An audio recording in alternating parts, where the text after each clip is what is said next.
Anong ginagawa mo rito? Bakit nakikialam ka ng mga gamit ko? Ate, ano po yung manika na yun? Bakit may pangalan yun ni Papa? Mangkukulam ka po ba? Sa oras na mapastag na kita, ay magiging masaya na kami ng tatay mo! Nakakaawa ka naman, Belinda. Wala bang kayang mahalin ka? Kaya kailangan mo pang gumamit ng gayuma para magkagusto sa'yo si Papa? Sa bagay, sa ugali mo na yan, kahit sino ay kamumuhian ka.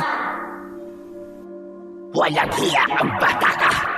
Masyadong matabil ang dila mo! Humanda ka sa akin! Dahil papatayin kita! Magandang araw po sa inyong lahat.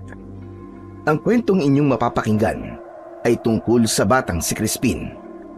Magmula nang mamatay ang kanyang ina, ay napansin niya ang pagiging malapit ng kanyang ama sa kasambahay nilang si Belinda. Nang matuklasan niya ang sikreto ni Belinda, ay nalaman niya na nais siya nitong patayin. Magagawa bang makaligtas ni Crispin sa mangkukulam na aswang na si Belinda? At ano ang magagawang tulong ng isang matandang lalaki na nakatira sa gubat sa problema ni Crispin? Ngunit bago po ang lahat, mga idol, huwag po nating kalimutan mag-subscribe at i-hit ang notification bell sa aking YouTube channel na The Voice Addict at Apong Isaak para sa mas marami pang makapigil hiningang kwentong aswang at katatakutan mula sa mundo ng kababalaghan. Umpisahan na po natin ang kwento. Isang umaga, nasa kanyang marangyang kwarto ang batang si Crispin. Nakahiga siya sa kanyang malaking kama habang hawak ang litrato ng namayapa niyang ina na si Wilma. Hindi napigilan ni Crispin ang mapaluha nang maalala ito. Halos 1 buwan pa lamang ang nakakaraan nang bawian ng buhay si Wilma. Isang malaking palaisipan para sa kanilang lahat ang pagkamatay nito dahil bigla itong nanghina at namayat. Pinagamot naman ito ng kanyang ama na si Felix sa pinakamahuhusay na doktor. Pero wala sa mga yon ang nakapagpagaling sa kanyang nanay at wala ring nakakaalam kung ano ang eksaktong sakit nito. Hanggang sa bigla na lang itong hindi nagising at tuluyan na ngang binawian ng buhay. Ayon sa tatay ni Crispin, patay na ang lahat ng pamilya ng nanay ni Crispin nang magkakilala ang dalawa. Ngunit kahit walang pamilya ang nanay niya, ay hindi yun naging hadlang upang maging isa itong mabuting ina at asawa. Sa edad na 12 ay naulila sa ina si Crispin. Ang tanging kasama na lamang niya sa kanilang bahay ay ang tatay niya at ang nag-iisa nilang kasambahay na si Belinda. Napapitlag si Crispin sa biglang pagbukas ng pinto ng kanyang kwarto. Mabilis niyang pinunasan ang luha niya gamit ang kumot at tumingin sa pinto. Pumasok si Belinda. Matangkad itong babae at palaging seryoso ang muka. Madalas ay itim ang kulay ng damit nito, gaya ng umagang yon. Ate Belinda, bakit po basta na lang po kayong pumapasok sa kwarto ko? Dapat po'y kumakatok po muna kayo. Bakit, Crispin? May itinatago ka ba rito? Isa pa, kanina ka pa hinihintay ng papa mo sa pagkainan. Oras na para mag-almusal. Pakisabi na lang po kay Papa, hindi po ako kakain. Hindi pa po ako nagugutom eh. Huwag ka nang tumanggi sa grasya. Malas yan. Tumayo ka na at bumaba ka na. Lumabas na si Belinda ng kwarto ni Crispin. Sanay na siya sa ganung ugali ng kanilang kasambahay. Masungit ito at tila palaging galit sa mundo. Masipag naman ito, pero kahit matagal na itong naninilbihan sa kanila, ay hindi naging malapit dito ang bata. Kahit walang ganang kumain, ay napilitang bumangon si Crispin.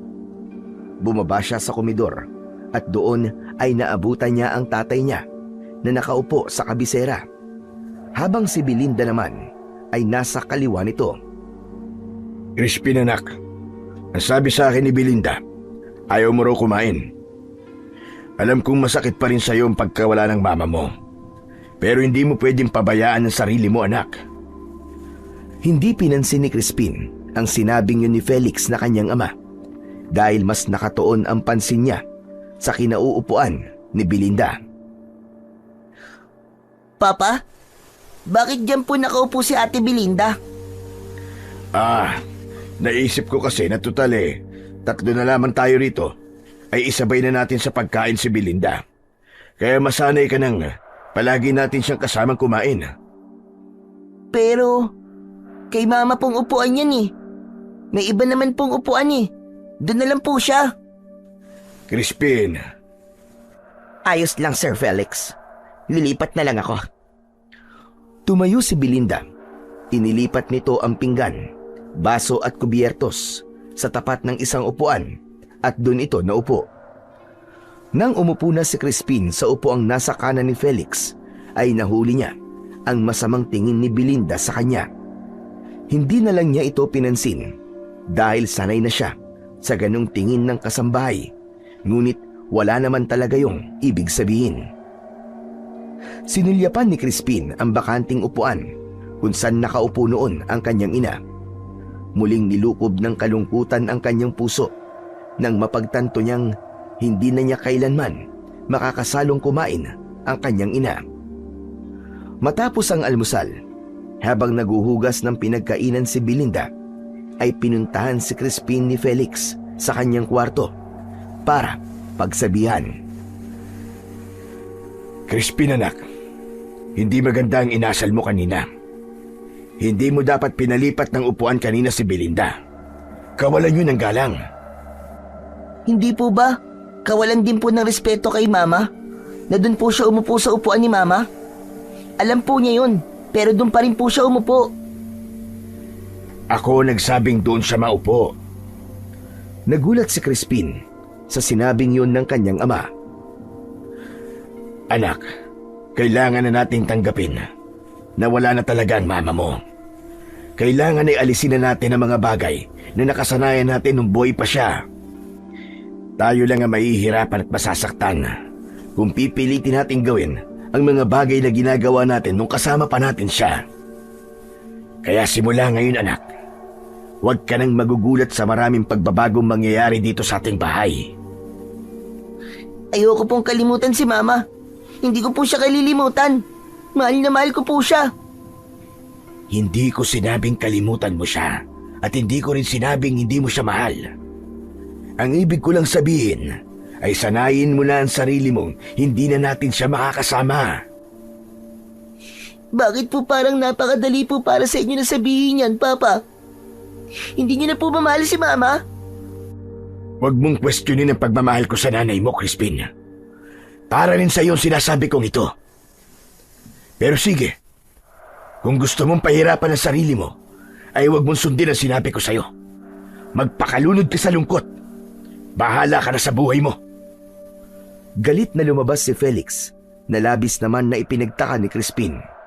Pakiramdam niya ay napakalaki na ng pinagbago ng tatay niya simula nang mamatay ang kanyang ina. Sa mga lumipas na araw ay mas lalo pang napansin ni Crispin ang malaking pagbabago kay Felix. Kung dati ay madalas siya nitong kwentuhan ng kung ano-ano, pero ng panahong yun ay mas madalas itong tahimik at parabang laging wala sa sarili. Kapansin-pansin din na mas madalas nitong kausap si Belinda kesa sa kanya. Lahat ng nais ni Belinda ay sinasang-ayunan ni Felix, gaya na lang ng paglipat ng malaking larawan ng nanay ni Crispin sa storage room na dati ay nakasabit sa dingding ng kanilang sala. Mas lalong nabahala si Crispin nang mapansin niya kung gaano kalapit sina Felix at Belinda sa isa't isa. Madalas niyang makitang nakatitig si Felix kay Belinda habang ito'y naglalakad sa loob ng bahay at may mga pagkakataong palihim na nagpapalitan ng ngiti ang dalawa. Sa tuwing may inuutos o sinasabi si Belinda kay Crispin, ay sumasalungat siya at agad siyang binubulyawan ni Felix. Isang bagay na hindi niya kailanman naranasan noon. Sa bawat araw na lumilipas, mas lalo niyang nararamdaman na inaagaw na ni Belinda sa kanya ang kanyang ama. Hindi kayang sarilinin ni Crispin ang mga bagay na yon, kaya nang magkaroon siya ng pagkakataon na kausapin ang tatay niya, ay agad niya tong nilapitan. Nakaupo si Felix sa may veranda habang nakatanaw sa kawalan. Wala noon si Belinda dahil namamalengke ito. Papa, pwede ko po ba kayong makausap? Tapos mo na ba mga assignment mo? Mamaya ako na lang po gagawin, Papa. Gusto po muna kitang makausap. Tungkol ba saan yan? Bilisan mo at paalis na din ako. Susunduin ko pa sa palengke si Belinda para hindi na siya mahirapan sa pagbiyahe pa uwi. Papa, napansin ko po kasi na sobrang napapalapit na po kayo kay Ate Belinda eh. Bakit? May mali siya ba yun sa'yo? Dati naman na ako malapit kay Belinda.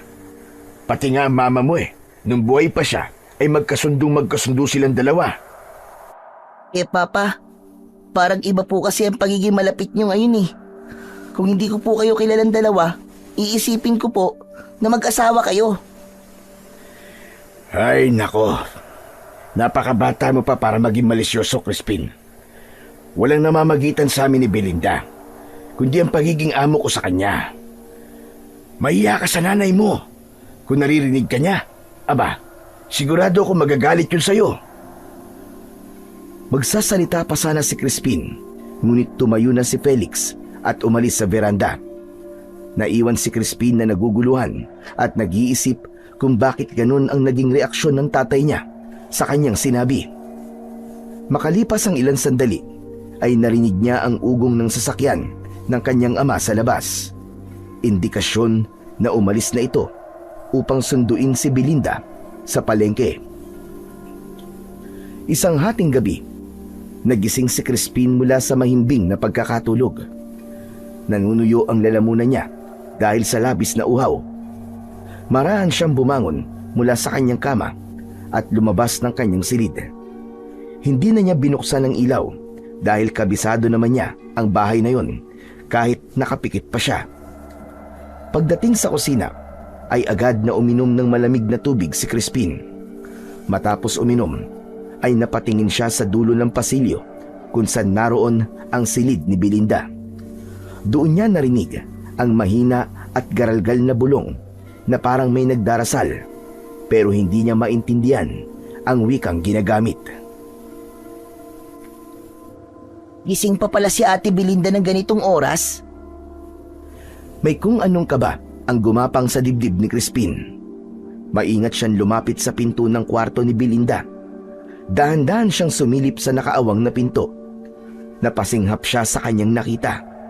Nakaluhod si Belinda sa gitna ng bilog na guwit sa sahig na gawa sa pulang likido na parang dugo.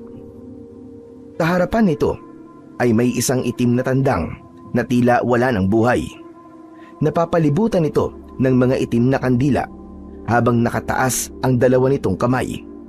Nanlilisik ang mga mata ni Belinda habang binibigkas ang kakaibang panalangin.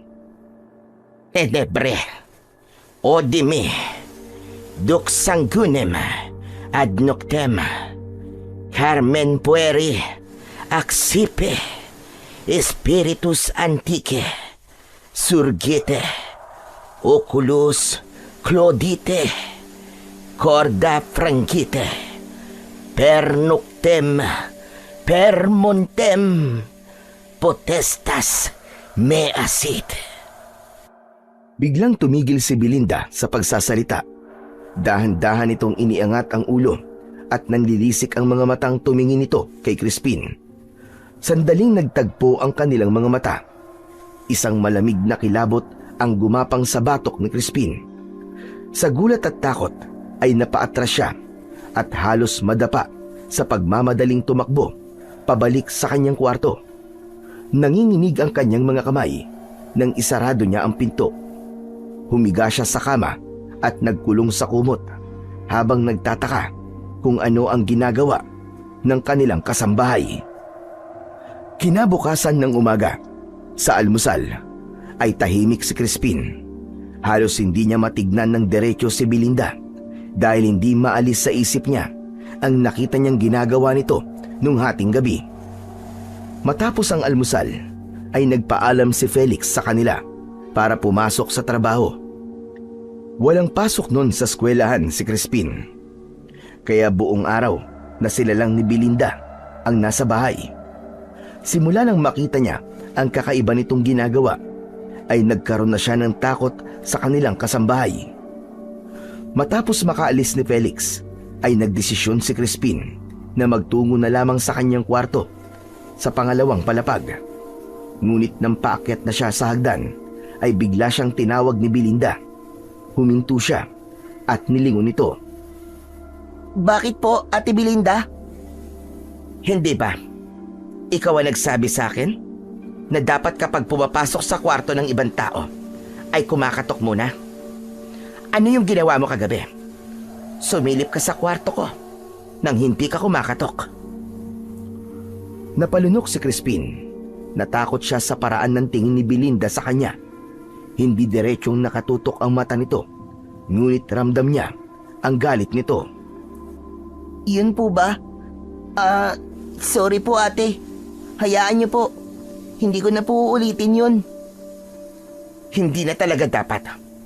At yung nakita mo sa kwarto ko, ayokong makakarating yon sa tatay mo.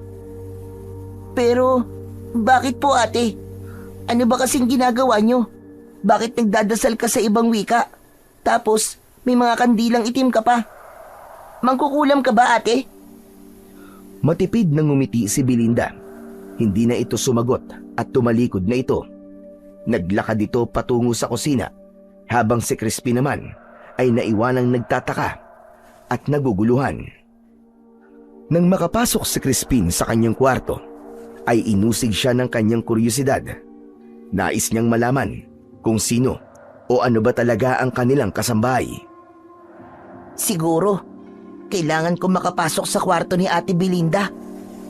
Malakas ang kutob ko na meron siyang tinatago doon. Sumilip si Crispin sa bintana. Mula roon ay nakita niya si Belinda na hawak ang isang water hose at abala sa pagdidilig ng mga halaman.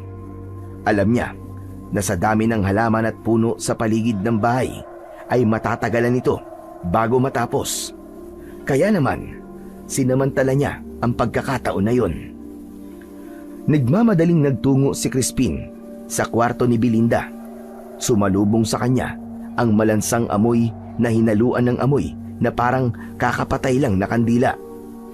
Pumasok pa rin siya kahit may takot siyang nararamdaman. Agad niyang sinimulan ang pagtingin sa mga gamit ni Belinda. Una niyang tinignan ang cabinet. Puro mga damit ang nakita niya roon. Isinunod niya ang drawer, ngunit wala siyang nakitang kakaiba. Iginala niya ang mata sa kabuuan ng kwarto ni Belinda at naghanap siya ng lugar doon na pwedeng pagtaguan ng mga gamit. Hanggang sa napatingin si Crispin sa kama. Yumuko siya at sumilip siya sa ilalim. Bumilis ang tibok ng puso niya nang may nakita siya roon na isang may kalakihang kahon na gawa sa kahoy. Inilabas ni Crispin ang kahon at agad niya yung binuksan. Nakita niya roon ang mga itim na kandila, mga boteng may langis, mga tuyong dahon at mga bato. Ngunit ang nakakuha ng kanyang atensyon ay ang itim na manika na gawa sa tela. Kinuha niya yon at doon niya napansin na may ilang piraso ng buhok sa ulo ng manika. Dinaman niya yon at parang lupa ang nasa loob ng manika. Nang tignan niya ang likod ng manika, ay napasinghap siya. Hala, bakit may pangalan ni Papang Manikang to? Hindi kaya mangkukulam talaga si Ate Belinda? Laking gulat ni Crispin nang biglang pumasok si Belinda. Nanlilisik ang mga mata nito. Inagaw ni Belinda ang manika sa kanya at ibinalik sa kahon. Malakas na isinarado ni Belinda ang kahon. Anong ginagawa mo rito? Bakit ka nakikialam sa mga gamit ko? Ate, ano po yung manika na yun? Bakit may pangalan po yun ni Papa? Mangkukulam ka po ba? Eh kung sabihin ko sa yung oo, Anong gagawin mo? Isusumbong kita kay Papa. Kinukulam mo siya. Hindi ko kinukulam ang tatay mo. Binibigyan ko siya ng proteksyon. Hindi. Hindi ako naniniwala sa'yo. Kinukulam mo siya. Tila napuno na si Belinda kay Crispin. Maigpit nitong hinawakan ng braso niya hanggang napangiwi si Crispin. Aray! Ate Belinda, nasasaktan ako! Bitiwan niyo ako! Uulitin ko, Crispin. Hindi ko kinukulam ang papa mo. Proteksyon ang ibinibigay ko sa kanya. Proteksyon sa mga nais na magpahamak sa kanya. At ayokong makakarating sa tatay mo ang mga nakita mo dito. Nagkakaintindihan ba tayo? Bakit? Anong gagawin mo kapag nagsumbong ako kay Papa? Mas lalong sumeryoso ang mukha ni Belinda. Matapos yun ay isang nakakatakot na ngisi ang pinakawala nito.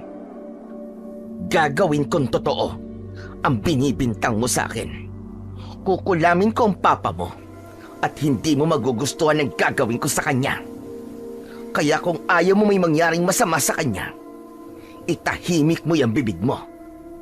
Isipin mo na lang na wala kang nakita at palalampasin ko ang pagpasok mo rito at pakikialam sa mga gamit ko.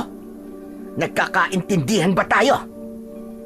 Hindi agad nakapagsalita si Crispin dahil sa takot.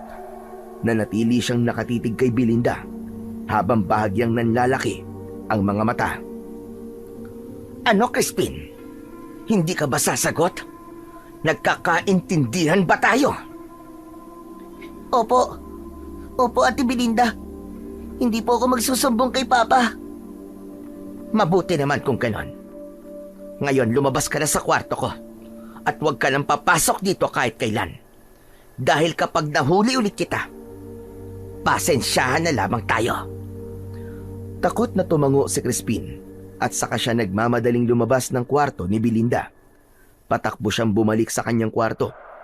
Siniguro niyang nakalak ang pinto ng silid niya bago siya humiga sa kama. Hindi pa rin siya makapaniwala na mangkukulam ang kasambahay na matagal na nilang kasama. Nang sandaling yon ay tuluyan ng nag-iba ang tingin ni Crispin kay Belinda. Pagsapit ng 7:00 ng gabi ay dumating na si Felix. Nang sandaling yun ay tapos nang maghanda ng hapunan si Belinda. Nagpalit lang ng damit si Felix at nagtungo na silang tatlo sa hapagkainan para kumain. Halos hindi magalaw ni Crispin ang pagkain sa kanyang plato. Hindi pa rin siya makapagdesisyon kung dapat ba niyang isumbong sa tatay niya ang natuklasan niya kay Belinda. Crispin anak, hindi mo ginagalaw ang pagkain mo. Ayaw mo bang kumain? Napatingin si Crispin kay Felix. Naisip niya na sabihin na lang sa tatay niya na isang mangkukulam si Belinda. Papa, may kailangan po akong sabihin sa inyo. Si Ate Belinda po kasi. Si Ate Belinda po ay... Bakit? Ano ba ang tungkol kay Belinda? Tumikhim si Belinda, kaya napatingin dito si Crispin. Nang makita niya ang pailalim na tingin ni Belinda, ay bumalik ang takot ni Crispin at naalala niya ang banta nito sa kanya. Crispin, magsalita ka. Anong sasabihin mo tungkol kay Ate Belinda mo? Kasi po, si Ate Belinda po... ang bait niya po, Papa. Tinuruan niya po ako kanina sa assignment ko sa math. Ay, Diyos ko, kang bata ka. Akala ko naman kung ano na. Belinda, maraming salamat sa pag-aasikaso mo kay Crispin, ha? Hindi ko alam kung anong mangyayari sa amin ng anak ko kung wala ka rito. Walang anuman po, Sir Felix. Hindi nagustuhan ni Crispin ang pagpapalitan ng matatamis ng ngiti ni Belinda at ng kanyang ama. Isang hapon, habang nanguhuli ng tipaklong si Crispin sa likod ng kanilang bahay, ay napalingon siya sa nakabukas na bintana ng kusina. Doon niya nakita sina Belinda at ang kanyang ama na masayang nag-uusap. Ilang araw na ring napapansin ni Crispin na laging kasama ng ama niya si Belinda. Mula sa kanyang dibdib ay unti-unting gumapang ang kaba. Hindi niya maipaliwanag, pero may bumubulong sa kanyang isipan na may nangyayari ng mali. Hanggang sa dumating na nga ang araw kung saan mabibigyan na ng kumpirmasyon ang hinala ni Crispin. Isang gabi, pinagbihis siya ni Felix dahil anito ay sa labas sila kakain. Nagsuot ng polo at pantalon si Crispin. Sasakay na sana siya sa may passenger seat, ngunit nakaupo na roon si Belinda, habang ang tatay naman niya ay nasa driver's seat na. Sige na, Crispin. Sa likod ka na maupo. Ha? Akala ko po tayong dalawa lang po ang lalabas, Papa. Wala akong sinabing hindi natin isasama si Belinda. Sige na, sumakay ka na para makaalis na tayo. Walang imik na sumakay na lang si Crispin sa likod ng kotse. Habang bumabiyahe sila, ay masayang nag-uusap sina Felix at Belinda na parabang wala siya roon. Hindi man lang siya isinali ng tatay niya sa usapan ng mga ito at hinayaan siya nitong mapanisan ng laway sa likod ng sasakyan. Makalipas ang mahigit kalahating oras ay nakarating na sila sa isang mamahaling restaurant. Naunang bumaba si Felix upang ipagbukas ng pinto si Belinda, habang si Crispin naman ay bumaba na rin at sumunod sa dalawa papasok ng restaurant. Nang makaupo na sila, ay umorder na si Felix ng pagkain. Pagdating ng mga pagkain, ay sinimulan na nilang kumain. Nagtataka si Crispin dahil yun ang unang beses na isinama ng tatay niya si Belinda sa ganong klaseng lugar. Papa, ano po pala ang okasyon ngayon at dito po tayo kumain? Hindi po ba nung buhay pa po si Mama, kapag may okasyon ay dito po tayo nagpupunta? Dahil may sasabihin kami ni Belinda sa'yo, anak. Ang totoo niyan, nobya ko na ang ate Belinda mo. At kapag okay ng lahat, ay magpapakasal na kami. Kaya simula ngayon, Tita Belinda na ang itatawag mo sa kanya. O pwede rin namang Mama, kung gusto mo. Hindi! Hindi kita tatawaging Mama. Isa lang ang Mama ko at hindi ikaw yun.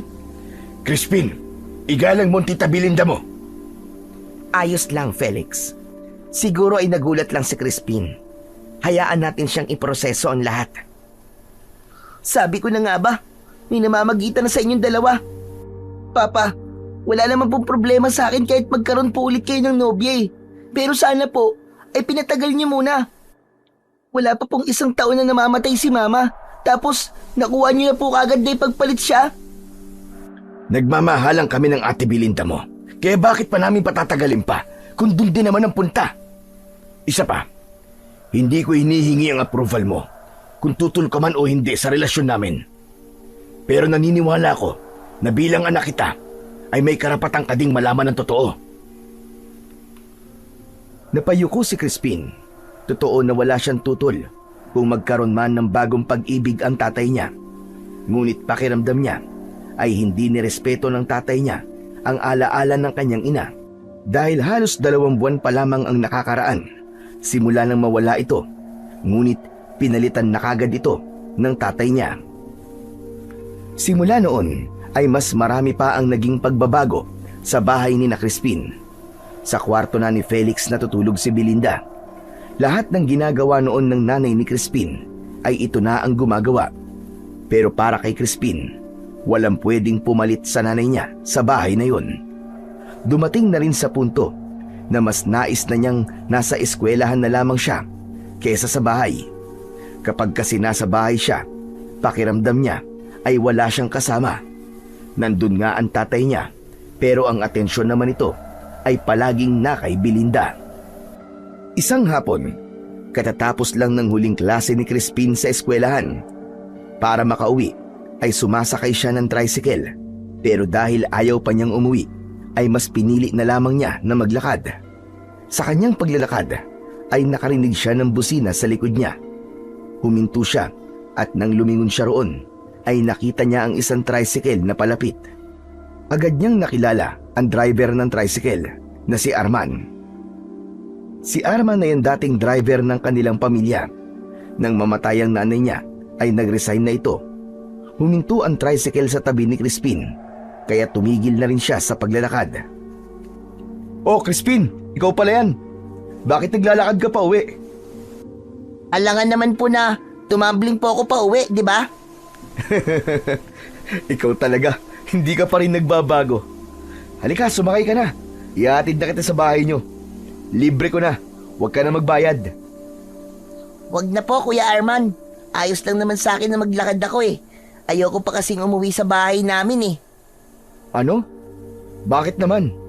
May problema ba? Wala naman kuya. Gusto ko lang talaga maglakad. Ganun ba? O sige, kung ayaw mo pang umuwi, pumunta na lang tayo sa kung saan.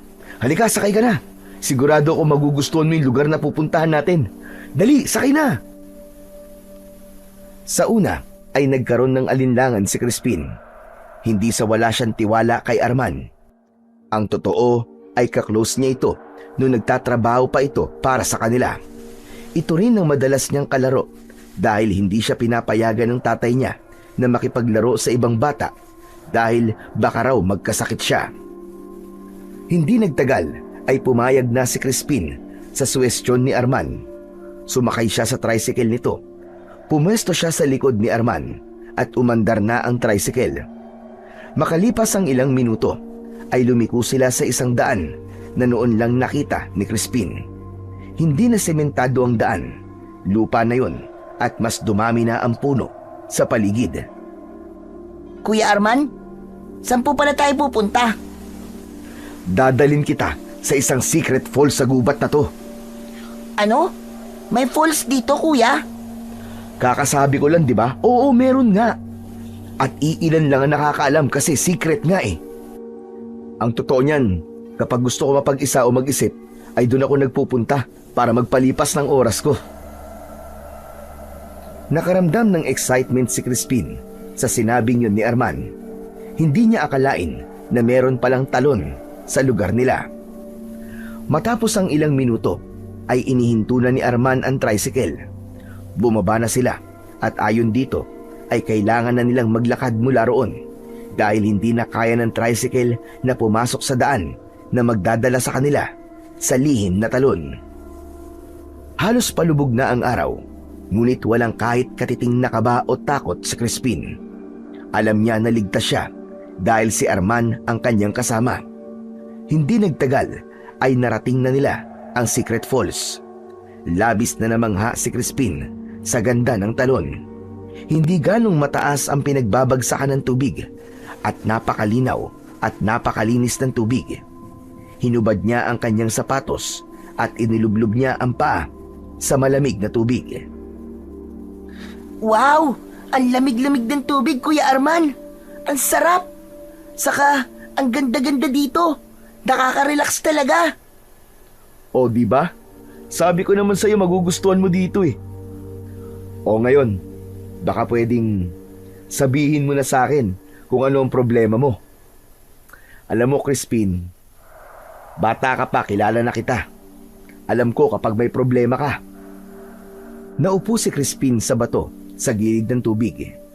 Hinayaan niyang yakapin ng malamig na tubig ang kanyang mga paa.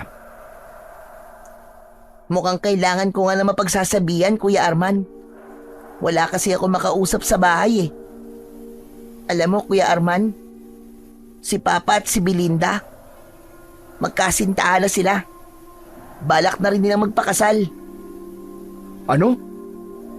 Aba, nakakagulat nga yan. Bakit? Ayaw mo bang mag-asawa ulit ang tatay mo? Hindi naman, Kuya. Malungkot lang ako kasi ang bilis namang makahanap ni Papa ng kapalit ni Mama. Kahit ako, kung ako nasa posisyon mo, ganyan din ang mararamdaman ko eh. Pero Crispin, isipin mo na lang na baka yun ang paraan ni Sir Felix para makatakas sa lungkot. Saka, parang ayoko rin po kasi kay Ate Belinda eh. Alam mo, Kuya, nahuli ko kasi siya minsan na nagdadasal sa ibang wika tapos inamin niya sa akin na mangkukulam siya. Ayoko naman na magkaroon ng stepmother na mangkukulam, no? Napailing na lang si Arman sa sinabing yun ni Crispin. Bahagyang nagtaka si Crispin dahil tila hindi nagulat si Arman sa bagay na sinabi niya tungkol kay Belinda. Maya-maya ay nagpaalam sa kanya si Arman na may kukunin lang ito sa tricycle. Nang maiwan mag-isa si Crispin, ay tumitig siya sa umaagos na tubig at pinag-isipan ang mga nangyayari sa bahay nila.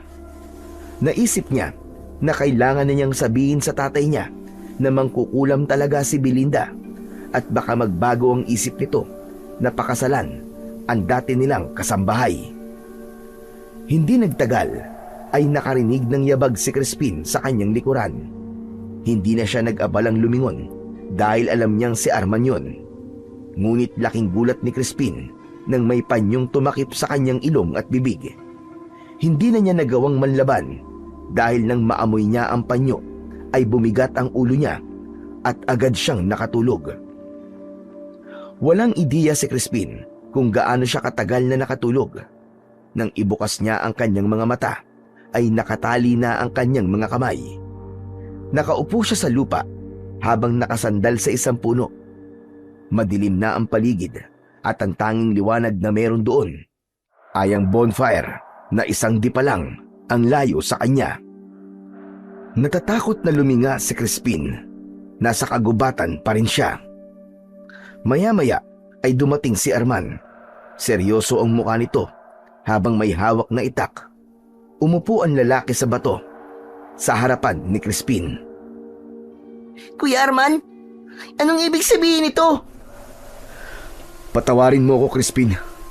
Sumusunod lamang ako sa utos ni Belinda. Gusto niya, napatayin kita. Ano? Kuya Arman, parang awa mo na, wag mo akong papatayin. Crispin, kailangan kong gawin to. Dahil kung hindi, ako ang papatayin ni Belinda. Tama ka. Isa siyang mangkukulam. Pero hindi lang siya pangkaraniwang mangkukulam. Isang aswang si Belinda. Isang aswang siya, Crispin. Naalala mo yung mga nawawalang tao sa lugar natin? Si Belinda ang may kagagawan sa mga yon. Labis na nagimbal si Crispin. Ramdam niya na nagsasabi ng totoo si Arman. Hindi siya makapaniwala na marami pa palang lihim si Belinda. Si Belinda, siya rin ang pumatay sa nanay mo. Kinulam niya si Ma'am Wilma. At alam mo ba kung bakit? Hindi na nagawang makapagsalita ni Crispin ng sandaling yon. Dumaloy na kagad ang luha sa magkabilaan niyang pisngi. Maging ang sinabing yun ni Arman ay parang napakahirap paniwalaan para sa kanya. Saksi siya sa magandang relasyon ng kanyang ina at ni Belinda. Hindi kasambahay ang turing ng nanay niya kay Belinda, kundi isang tunay na kapamilya. Ang nanay mo ay mula sa lahi ng mga manunugis sa isang tagumbaryo. Pumapatay sila ng mga aswang na nanggugulo sa mga tao. At isa ang angkan ni Belinda sa mga pinatay ng nanay mo at ng pamilya nila. Pumasok si Belinda bilang kasambay sa inyo para maghiganti. Inumpisahan niya yon sa pagpatay sa nanay mo. Sinunod niya ang panggagayuma sa tatay mo dahil nagkagusto siya rito. Tapos ngayon, ikaw na ang gusto niyang mawala. Kuya, parang awa mo na, wag mo akong papatayin. Wag mo sundin si Ate Belinda. Sana nga'y ganun lang kadali ang lahat, Crispin. Pero kapag hindi ko sinunod si Belinda, ay ako naman ang papatayin niya. Isa ako sa mga taong alipin ng pamilya niya. At kaya kanya gustong patayin ay dahil nakakita siya ng isang pangitain. Nakita niya na ikaw ang papatay sa kanya. Kaya bago pa mangyari ang pangitain na yun, ay nais ka na niyang mawala, Crispin. Patawarin mo ako. Labag to sa kalooban ko. Pero kailangan ko tong gawin para sa kaligtasan ko. Nanginig ang buong katawan ni Crispin nang tumayo na si Arman habang matiim itong nakatingin sa kanya. Mas lumakas ang pag-agos ng kanyang mga luha. Hindi pa maproseso ng utak niya ang mga isiniwalat sa kanya ni Arman tungkol kay Belinda dahil namamayani ang takot sa kanya. Patawad, Crispin. Isipin mo na lang na sa pagpatay ko sa'yo ay ay ginawan kita ng pabor dahil makakasama mo na ang nanay mo. Crispin, Nang itaas ni Arman ang itak, ay napapikit na si Crispin. Hinintay na lamang niyang bumaon sa katawan niya ang matalim na itak. Ngunit lumipas ang ilang segundo ay walang nangyayari. Doon na marahang binuksan ni Crispin ang kanyang mga mata. Nakita niya si Arman na pinagpapawisan habang nakabitin sa ere ang hawak nitong itak. Sa itsura nito ay parang may pumipigil dito na patayin siya. Nangihinang ibinaba ni Arman ang itak. Napaluhod ito at napahagulgol. Crispin, hindi ko kaya. Hindi kita kayang patayin. Napakabata mo pa eh. Kuya Arman! Umangat ang mukha ni Arman habang patuloy ito sa pagluwa at pinakawalan nito si Crispin. Hindi makapaniwala si Crispin na buhay pa siya ng sandaling yon. Nang matanggal na ang lubid sa kamay ni Crispin, ay hinawakan ni Arman ang magkabilaan niyang balikat. Itong tandaan mo, Crispin. Lumayo ka na sa lugar na to at wag na wag ka nang bumalik pa sa bahay niyo. Pero, paano si Papa? Mag-aalala siya kapag hindi na ako umuwi sa amin. Isa pa, kasama niya si Ate Belinda doon. Baka kung anong gawin niya kay Papa. Sasabihin ko na lang kay Papa ang lahat para malaman niya kung sino talaga si Ate Belinda. Kahit anong sabihin mo kay Sir Felix laban kay Belinda, ay hindi siya maniniwala. Nasa ilalim ng kapangyarihan ni Belinda ang tatay mo. Basta makinig ka na lang sa akin. Lumayo ka na muna. Magtago ka. Alam kong kaya mo to. Dahil matapang ka, Crispin. Ako na ang bahala kay Belinda. Sasabihin ko sa kanya na pinatay na kita. Huwag kang mag-alala sa papa mo. Sigurado ako na hindi siya sasaktan ni Belinda. Dahil mahal ni Belinda si Sir Felix. Saka ka na bumalik kapag naging maayos na ang lahat. Pero, kailan naman kaya mangyayari yung Kuya Arman? Hindi ko alam. Pero sa ngayon, mas makabubuti para sa ating dalawa na isipin ni Belinda na pinatay na kita. Sige na, umalis ka na. Magpakalayo-layo ka na, Crispin. Dahil kung di man akong papatay sa'yo, ay si Belinda ang gagawa nun. Papatayin ka niya, Crispin. Papatayin ka niya! Habang sinasabi yun ni Arman, ay nanlalaki ang mga mata nito. Hindi na nagtanong si Crispin. Agad siyang tumayo at nagsimulang tumakbo palayo. Dumaan siya sa makakapal na halaman at sa mga punong tila nakamasid sa kanya. Ang puso niya ay kumakabog sa takot at pagkalito. Hindi niya alam kung saan siya pupunta. Basta ang nasa isip niya ng sandaling yon ay ang makalayo kay Belinda. Habang mabilis na tumatakbo si Crispin, ay hindi niya napansin ang malalim na hukay sa kanyang harapan. Nahulog siya roon at nang bumagsak siya sa ilalim ng hukay, ay malakas na humampas sa malapad na bato ang likod ng kanyang ulo. Sa isang iglap ay nanlabo ang kanyang paningin hanggang sa tuluyan na siyang nawalan ng ulirat. Marahang kumatok si Arman sa gate ng malaking bahay ni Felix. Nakita niya si Belinda na nagmamadaling lumabas at pinagbuksan siya nito ng gate. Hinila siya ni Belinda papunta sa likod ng bahay. Ano, Arman? Nagawa mo ba ang pinag-uutos ko sa'yo? Napatay mo na ba si Crispin? Oo, wala na siya. Pinatay ko siya sa gubat. Gusto ko ng pruweba. Kilala mo ko. Hindi ako basta-basta naniniwala. Sa salita lamang. Mula sa likod ni Arman ay inilabas niya ang isang plastik. Binuksan niya yon at tumambad kay Belinda ang isang puso na balot pa ng sariwang dugo.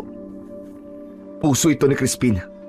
Pagkatapos ko siyang patayin, ay kinuha ko ang puso niya para maniwala kang patay na siya. Talaga bang puso yan ni Crispin? Bakit hindi mo tignan ng maigi nang maniwala ka? Matiim na tumingin si Belinda kay Arman. Hindi nagpakita ng anumang emosyon si Arman upang hindi makahalata si Belinda na puso ng baboy ang dala niya at hindi puso ni Crispin. Kinuha ni Belinda ang puso at tinignan yon ng malapitan. Maya-maya pa ay dinurog nito ang puso gamit ang isa nitong kamay. Tinapik nito ang pisngi ni Arman gamit ang palad nito na puno ng dugo at durog na parte ng puso ng baboy. Mahusay. Mahusay, Arman. Salamat naman at hindi mo ako binigo. Dahil alam mo naman ang mangyayari sa'yo kapag hindi mo ako sinunod, hindi ba? Papatayin kita. Pero salamat dahil tapos na ang problema ko kay Crispin.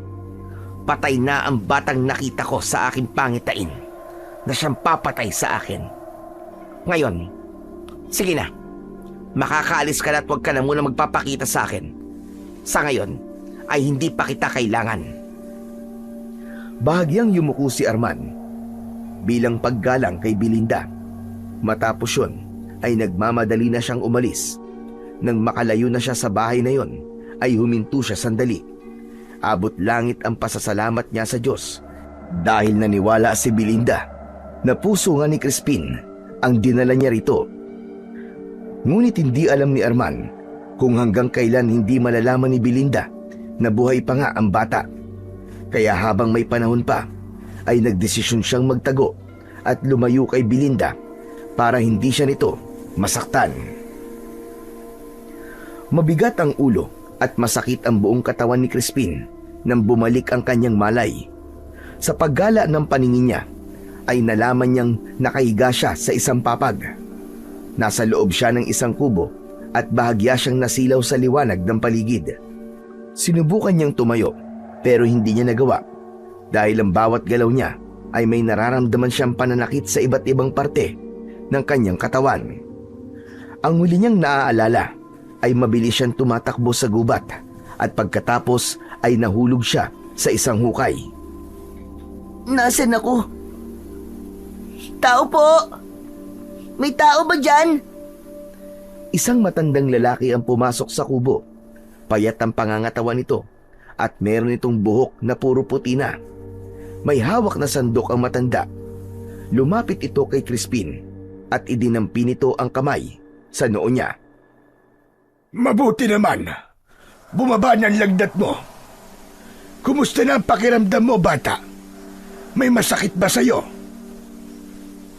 Masakit po ang ulo ko. Pati po ang buong katawan ko masakit din. Teka po, sino po ba kayo? Saka nasan po ba ako? Ako si Noel. Nandito ka sa kubo ko sa gitna ng gubat. Nahulog ka kasi sa bitag ko para sa mga baboy mo. Akala ko'y nakahuli na ako. Pero pagtingin ko sa hukay, ay bata pala. Ano ba kasing ginagawa mo sa gubat? May mga kasama ka ba? Pwede kitang tulungan na makauwi sa inyo. Hindi nakasagot si Crispin nang maalala niya na hindi pa siya maaaring bumalik sa bahay nila dahil naroroon pa rin si Belinda.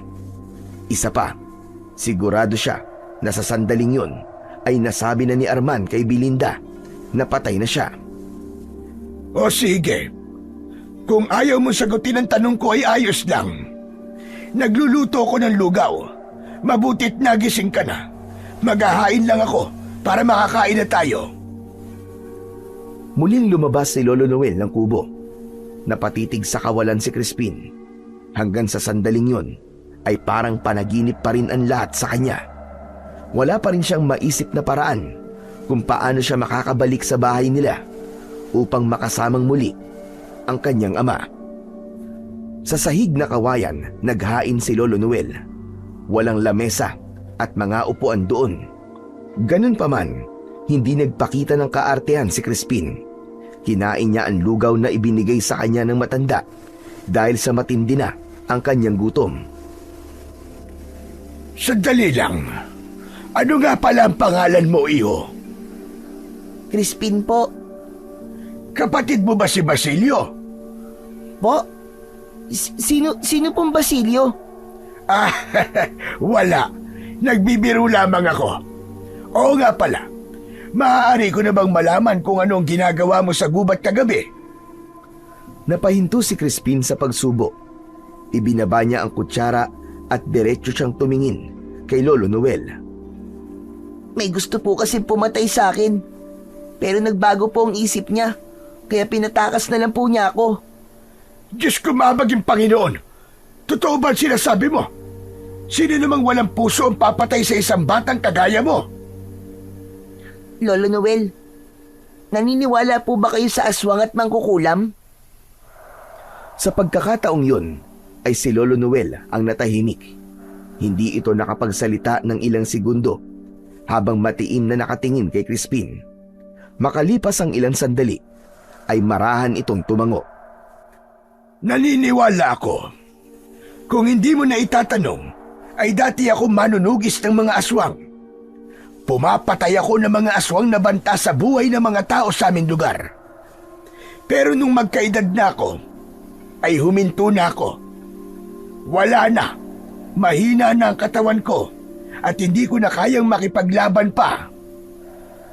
Talaga po?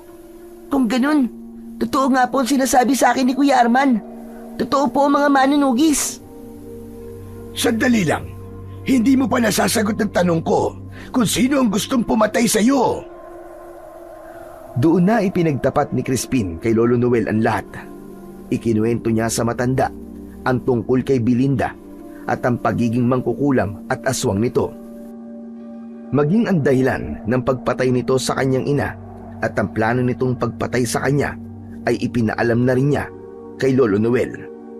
Malakas ang pakiramdam ni Crispin na mabuting tao ang matanda dahil sa pagtulong nito sa kanya. Nakakaawa ka naman pala kung ganun. Pero huwag kang mag-alala.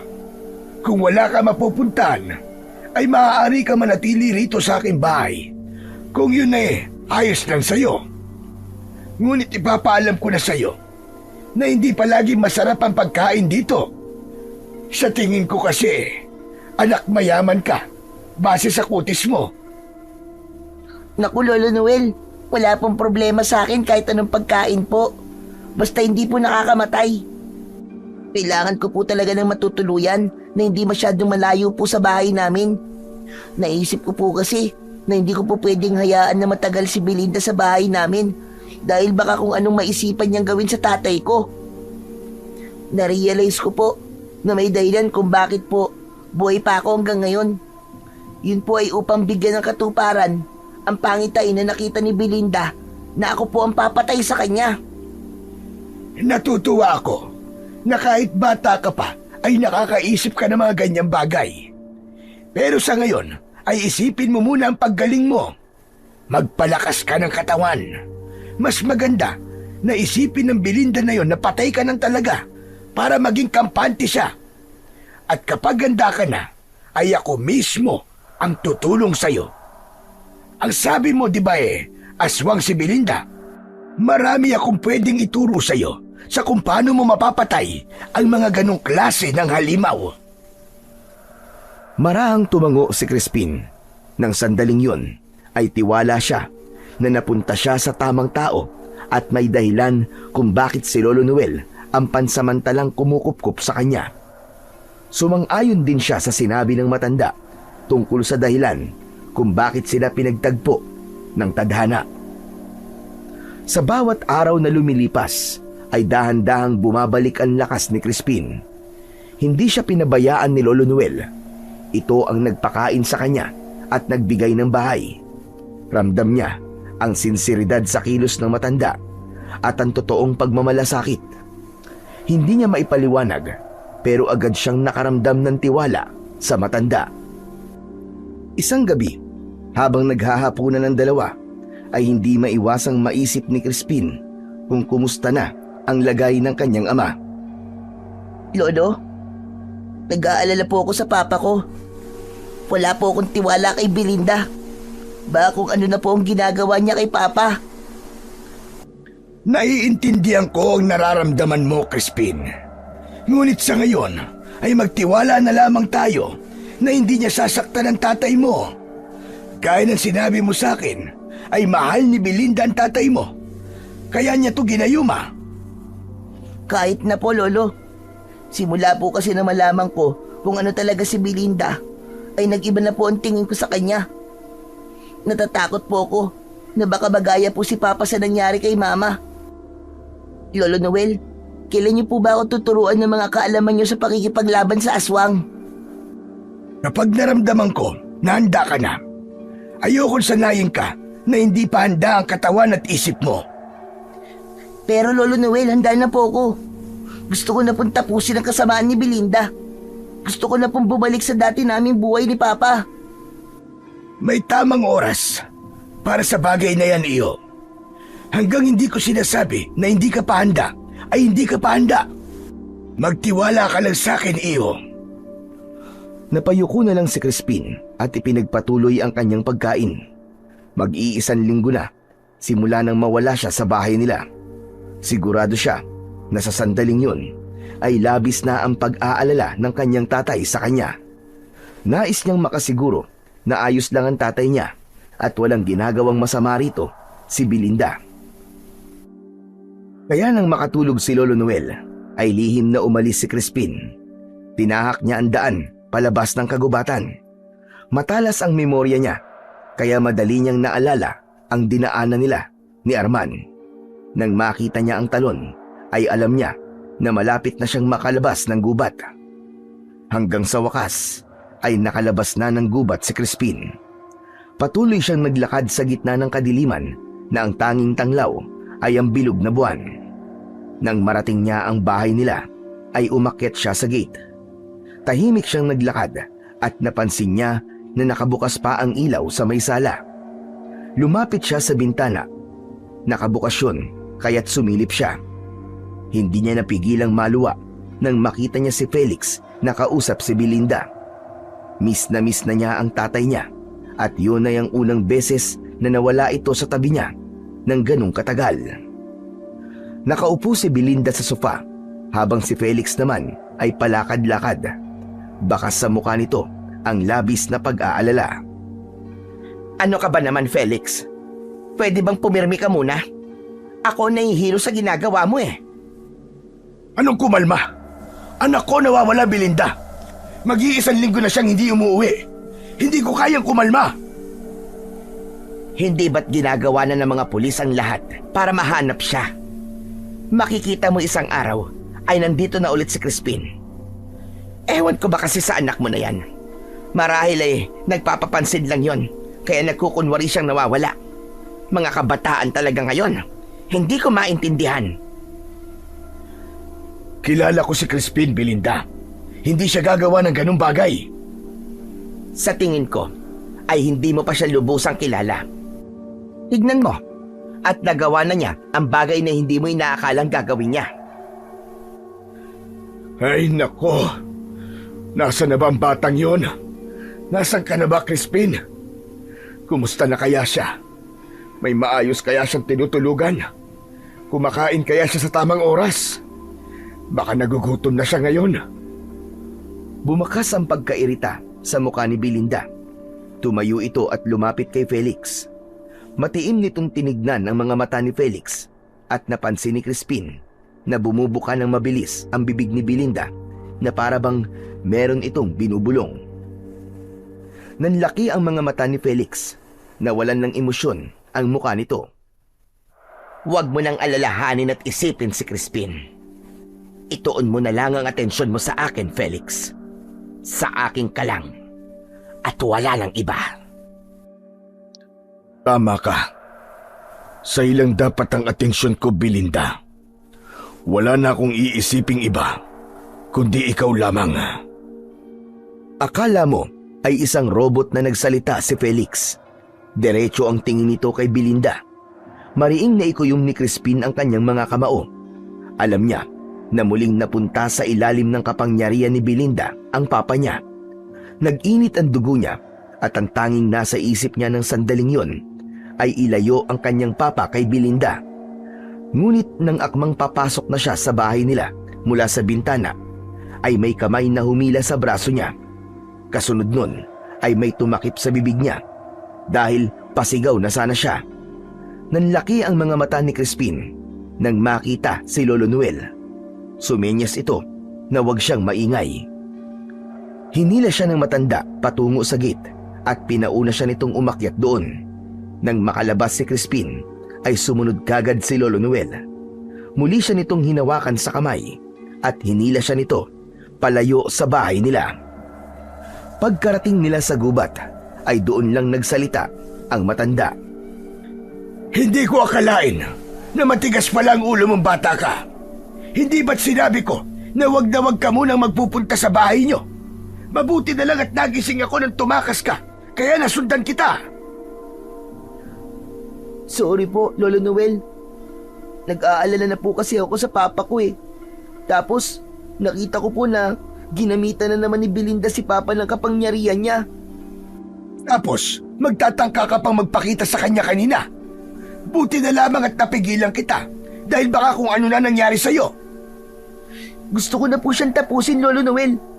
Gusto ko na pong mawala siya sa buhay namin ni Papa. Huminto si Lolo Noel at humarap kay Crispin. Sige nga, Crispin. Sabihin mo sa akin kung paano mo lalabanan ng isang mangkukulam na aswang. Sabihin mo. Hindi ko po alam. Oh, nakita mo na. Sa'yo mismo nang galing. Hindi mo alam. Sa gagawin mo kanina ay para kang sundalo na sasabak sa isang gera na walang dalang armas. Bakit po kasi hindi niyo pa po ako turuan na makipaglaban sa kagaya ni Belinda? Handa na po ako eh. Gusto ko na pong matapos to. O sige, tuturuan na kita. Bukas tayo magsisimula sa iyong pagsasanay. Ngunit ito ang tandaan mo. Hindi magiging madali ang pagsasanay mo sa akin, Crispin. Maganda ka. Kailangan maipakita mo sa akin na handa ka talagang makipaglaban. Tumalikod si Lolo Noel at nagpatuloy sa paglalakad pabalik sa kubo. Nilukob ng kaba ang dibdib ni Crispin. Noon ay gustong-gusto niya nang magsanay, ngunit nang sabihin ni Lolo Noel na magsasanay na siya, ay parang bigla siyang kinabahan. Kinabukasan ng umaga ay maagang ginising si Crispin ni Lolo Noel. Nag-aalmusal sila ng kape at nilagang saging na saba. Makalipas ang ilang sandali ay tinawag siya ng matanda at dinala siya nito sa likod ng kubo kung saan may isang malinis na patag na lugar na tila matagal nang inihanda para sa isang pagsasanay. Agad na napansin ni Crispin ang isang mahabang kahon na yari sa itim na kahoy.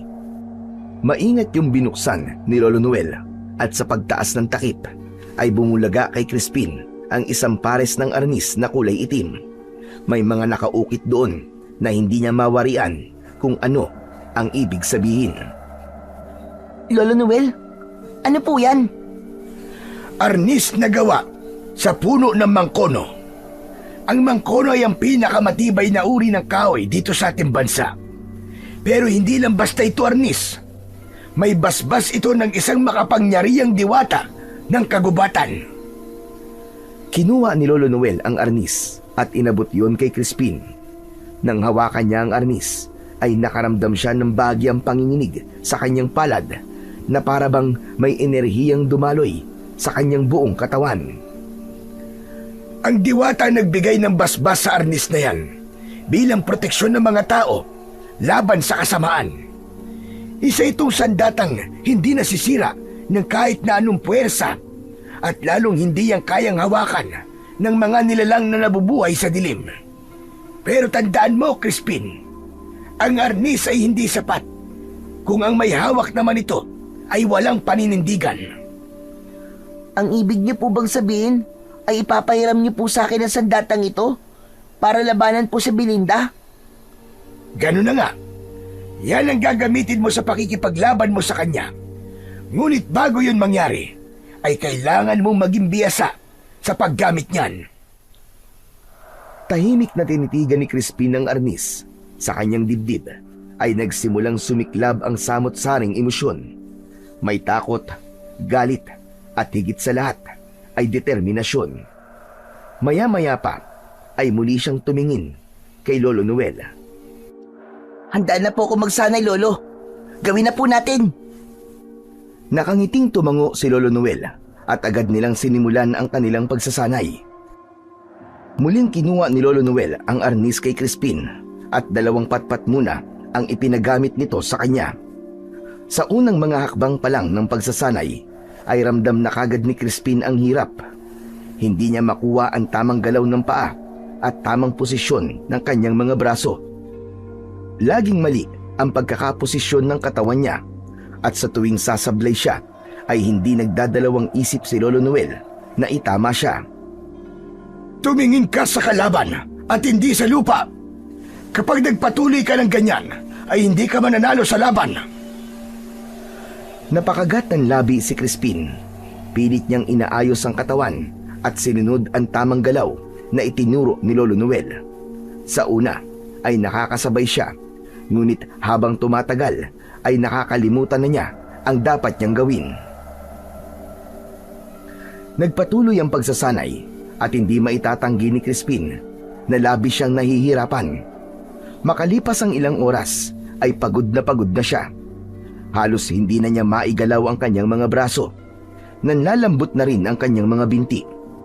Ngunit kahit nanlalabo na ang paningin niya sa init, sa gutom at pagod, ay pinilit pa rin niyang itama ang galaw. Muli siyang sumugod at inatake ang kawayan na itinayo ni Lolo Noel bilang target. Tigil! Hindi ganyan ang sinabi ko! Ulit! Sa huli ay naupo na lang si Crispin sa lupa. Ang mga kamay niya ay nanginginig habang habol niya ang kanyang paghinga. Sandali lang po. Sandali lang po, Lolo. Magpahinga naman po tayo. Binalaan na kita na hindi magiging madali ang pagsasanay na ito. Kung ihina-hina ka, ay matatalo ka pa rin kahit nasa iyo ang arnis na yan. Sa ngayon, ay tapos na ang ating pagsasanay. Magpahinga ka na muna at bukas ng ganitong oras ay magsasanay tayong muli. Iniwanan ni Lolo Noel si Crispin. Hindi pa rin niya magawang makatayo dahil sa labis na pagod. Sa kabila ng mga sigaw at singhal ni Lolo Noel, alam ni Crispin na ginagawa lang yon ng matanda para mas tumapang at tumatag ang loob niya. Nang makabawi kahit papano ng lakas, ay saka tumayo si Crispin. Pumasok siya sa kubo at doon ay inabutan siya ng tubig na nasa baso ni Lolo Noel. Ininom niya kagad yun at mabilis niya yung naubos. Alam kong nahihirapan ka sa pagiging maigpit ko, Crispin. Ngunit kung hindi ko gagawin yon, ay hindi mo matututunan ng mas mabilis ang mga dapat mong matutunan. Naiintindihan ko po, Lolo Noel. Alam kong hindi kayo galit sa akin kapag nagkakamali ako. Mabuti naman kung ganun. Bukas ay ipapagamit ko na sa iyo ang arnis sa ating pagsasanay. Sa ngayon ay magpahinga ka na. Kailangan mabilis mong mabawi ang iyong lakas. Puno ng determinasyong tumango si Crispin. Sa kabila ng takot ay may kasiyahan siyang nararamdaman. Hindi niya kasi akalain na may taong kagaya ni Lolo Noel na kahit hindi naman niya kaano-ano ay bukas ang palad nitong tumutulong sa kanya. Sa paglipas ng mga araw ay unti-unting nasanay ang katawan ni Crispin sa hirap ng pagsasanay. Hindi na siya tulad ng una na kagad siyang sumusuko sa bawat pagkakamali.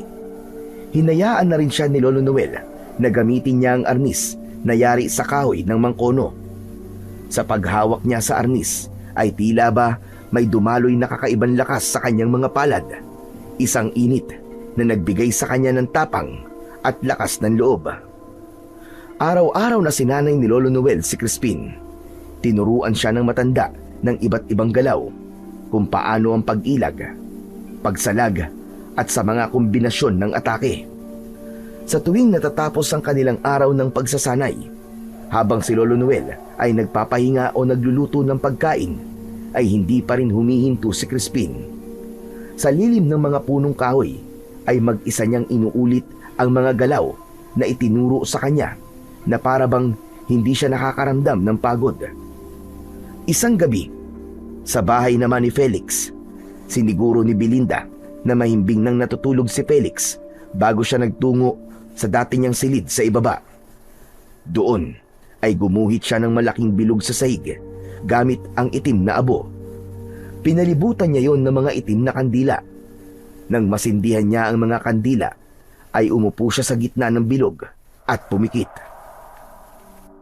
Sa bisa ng aking kapangyarihang itim, ipakita mo sa akin ang aking hinaharap. Lumalim at bumagal ang paghinga ni Belinda.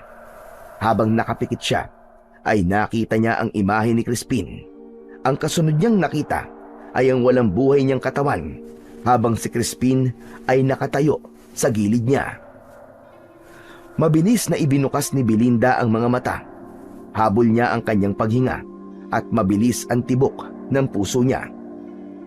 Hindi! Hindi ito maaari! Hindi totoo ang nakita ko. Paano mapapatay pa rin ako ng Crispin na yon? Gayong patay na siya. Pinanlimigan ng gusto si Belinda ng isang bagay ang kanyang mapagtanto. Galit na galit siyang sumigaw na para bang mababaliw na siya. Walang hiya ka, Arman! Niloko mo ko! Hindi mo pala talaga pinatay si Crispin. Wala ka talagang silbi! Hayop ka! Mabilis na nag-isip ng paraan si Belinda. Pinakalma niya ang sarili at muli siyang pumikit. Ipakita sa akin kung nasaan ang batang nakatakdang tumapos sa aking buhay. Ipakita mo sa akin ang kinaroroonan niya. Unti-unti ay may nabuong imahe sa isip ni Belinda. Nakita niya ang isang maliit na kubo sa gitna ng kagubatan. Tila dinala ng kanyang kapangyarihan ng kaluluwa niya sa lugar na yon. Kaya naman, nalaman niya kung paano makapunta sa lugar na yon. Sa muling pagbukas ng mga mata ni Belinda, ay isang malademonyong ngiti ang sumilay sa kanyang labi. Tumayo siya sa gitna ng bilog at malakas na humalakhak. Sisiguraduhin ko na sa pagkakataong ito ay hindi ka na mabubuhay pa, Crispin. Ako na ang gagawa ng dapat ay ginawa ng inutil na si Arman. Kailangan mapatay kita bago mo pa ako mapatay. Isa-isa nang pinatay ni Belinda ang apoy sa mga itim na kandila. Nilinis niya ang abo sa sahig at ibinalik niya ang mga gamit niya sa malaking kahon. Matapos yun, ay bumalik na siya sa kwarto nila ni Felix na nasa ikalawang palapag. Tumabi siya ng higa kay Felix na nahihimbing pa rin ng pagtulog. Hanggang sa sandaling yun, ay nasa ilalim pa rin ng kapangyarihan ni Belinda, si Felix. Isang umaga, matapos mag-almusal ni na Crispin, ay napansin niya na nagbihis si Lolo Noel. Kinuha nito ang sombrero na nakasabit sa likod ng pinto at isinuot nito yon. Lolo Noel, aalis po yata kayo ah. Saan po ang punta nyo? Sa bayan. Bibili lang ako ng mga kailangan natin. May gusto ka bang ipabili? Wala naman po. Eh di, hindi po tayo magsasanay ngayon. Pwede namang pagbalik ko. Hindi naman ako magtatagal doon. Kaya ikaw na muna ang bahala rito, ha? Pwede po ba akong sumama na lang sa inyo, Lolo? Huwag na. Dito ka na lang. Baka magkataon pa na naroon din si Belinda at makita ka niya. Alam mo naman na hindi ka niya pwedeng malaman na buhay pa. Sa bagay, mapupurnada po ang mga plano natin kapag nalaman niya po na buhay pa ako. Sige po, Lolo. Dito na lang po ako. Mag-iingat po kayo, ah. Ikaw din, mag-iingat ka rin dito. At huwag ka magpapapasok na kahit na sino sa bahay. Mahirap nang magtiwala, lalo na't hindi mo kilala. Si Lolo naman nagbibiro na naman. Sino naman po ang pupunta dito sa bahay niyo? Sobrang tago po nito. Aba, hindi mo alam. Basta mag-iingat ka. O siya, sige, aalis na ako para makabalik din kagad ako. Inihatid ng tanaw ni Crispin si Lolo Noel nang lumabas na ito ng kubo. Nang mawala na ito sa paningin niya, ay inumpisahan na niya ang mga kailangan niyang gawin. Nagligpit siya ng pinagkainan nila at hinugasan na niya ang mga yon. Sunod na ginawa niya ay kinuha niya ang arnis at nagtungo siya sa likod ng bahay para magsanay. Maaari naman na magpahinga na lamang si Crispin ng mga sandaling yon, pero dahil seryoso siya na maging mahusay sa paggamit ng arnis, ay nagsasanay pa rin siya kahit wala si Lolo Noel. Wala pang kalahating oras simula na mag-umpisa siyang magsanay ay may narinig siyang boses ng isang matandang babae sa harapan ng bahay. Kinabahan siya dahil hindi niya inasahan na may ibang tao na magagawi doon. Tao po! Tao po! May tao ba rito? Marahang nagtungo si Crispin sa harapan ng bahay. Nakita niya roon ang isang matandang babae na nakasuot ng itim na blusa at palda. Bahagya itong nakayuko dahil sa kuba ito. May dala itong basket na ang laman ay natatakpan ng puting tela. Pagkakita sa kanya ng matanda ay agad itong ngumiti. Lumitaw ang kulang-kulang at bulok nitong mga ngipin. Ay, Totoy! Mabuti naman at may tao pala rito.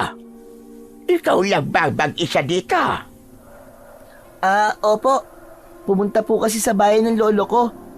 Bakit po? May kailangan po ba kayo? Makikiinom lang sana ako ng tubig. Kanina pa kasi ako naglalakad dito sa kagubatan para makapunta sa kabilang baryo. Nakalimutan ko magbaon ng tubig, Utoy. Tuyong-tuyo na ang aking lalamunan. Ay sige po. Ikukuha ko lang po kayo ng tubig sa loob. Sandali lang po. Bago pumasok sa loob ng kubo, ay mabilis na pinagmasdan ni Crispin ang matandang babae. Wala siyang naramdaman na kakaiba rito.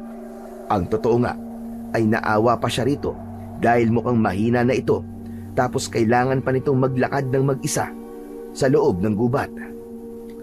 Mabilis na kumuha ng baso si Crispin. Mula sa tapayan ay nilagyan niya yon ng tubig.